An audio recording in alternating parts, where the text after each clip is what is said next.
నమస్ అన్నా ఇది ఆప్సో వచ్చేసి నేను 20-20-0-13లో కలుపుకున్నానే. ఆ! మేలే కొరోలింగ్, ఫైరింగ్ గాని, చిగిరా గాని, మరి తర్వాతొచ్చేసి నెక్స్టు ఆహ్, ముందు స్ప్రే మందులకు గూడా కలుపుకున్నాను. 5 ఎంఎల్ ట్యాంకొచ్చేసి. హ్మ్. ట్యాంకొచ్చేసి 5 ఎంఎల్ అంటే 5 ట్యాంకులు పోతాయి మన చేనుకి. 5 ట్యాంకులంటే ఇంగ ఫ్లోరింగ్ మాత్రం సూపరొచ్చింది. చిగురు గాని, హ్మ్. ముడత గాని ఏమేమి లేదు.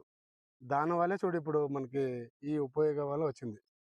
దీన్ని ఎందుకని ఇచ్చినాం మీకు అప్సైటీ? ఏమని మీకి జెప్పినాం? మీకీ ఒకవేళ వర్షం రాకున్నా, వర్షం వచ్చినా జల్ది కారిపోకుండా కరుచుకుంటది. హ్మ్. దోమ ఎక్కడ ఎళ్ళిపోకుండా అట్లనే కరుచుకుంటదిది. హ్మ్. తొం